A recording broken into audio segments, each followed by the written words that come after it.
రావాలి, మన అందరి కోరిక తీరాల్చాలి. ఈ ఏరియా, ఈ ప్రాంతంలో వాసులకు 1,00,000 ఎకరాల నీరు తవరాలి, బద్వేల్ టౌన్కి తాగునీరు సాగునీరు ఇవన్నీ ఆలోచన చేసిన ఏకైక వ్యక్తి రాజశేఖర రెడ్డి గారు. 1983లో ఇందిరాగాంధీ,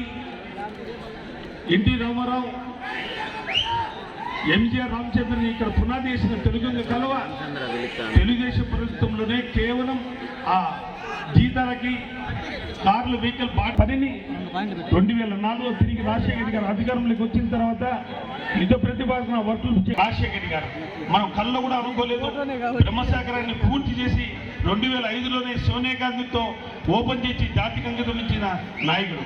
ఆయన. మరణాంతరం నడుస్తున్న ఆ పనిని 10 సంవత్సరాలు అటు కాంగ్రెస్ తెలుగుదేశం పార్టీ అధికారంలో ఉన్నా కానీ ఆ టైంలో నేను గోవిందరెడ్డి గారు పక్కన మైత్కూరు రఘురామరెడ్డి గారు కూడా అందరికి కలిసి దేవినేని ఉమా మంత్రిగా ఉన్నప్పుడు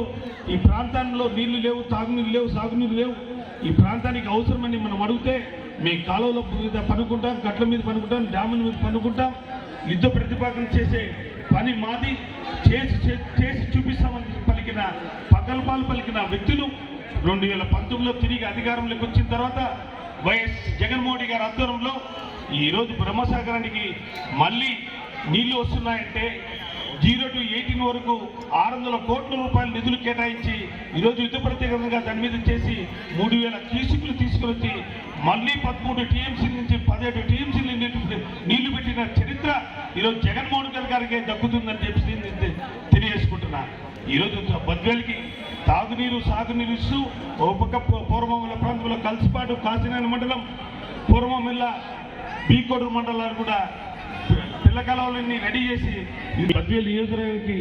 ఎంత చేసినా ఇతర దేశాలకు వలసపోతున్నారు. కువైట్, దుబాయ్, సౌదీ దగ్గరే ఉండాలి, వాళ్ళ బిడ్డలు కూడా ఇక్కడే చదువుకోవాలి అనే ఆలోచనతో సెంచరీ ఫాక్స్ 1000 కోట్లతో ఈరోజు జాతికి అంకితం ఇచ్చి రాబోయే రోజుల్లో దాన్ని ప్రారంభించి ఆ పనిలో ప్రత్యక్షంగా పరోక్షంగా మీ ప్రాంతవాసులకి 10,000 మందికి ఉద్యోగ అవకాశాలు ఇస్తున్న ఘనత జగన్మోహన్ గారు దక్కుతుంది. ఎన్ని ఆలోచన చేసుకుని రేపు జరగబోయే ఎన్నికల్లో ఇక్కడ బద్వేల్లో మనకి పులిందల తర్వాత ఎంత మెజార్టీ ఇస్తున్నామో అదేవిధంగా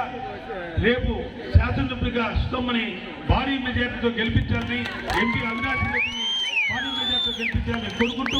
నాకు అవకాశం ఇచ్చిన ఈ బద్వేలు నియోజకవర్గ పెద్దలకి, సామాజిక యాత్రకు వచ్చిన ప్రతి ఒక్క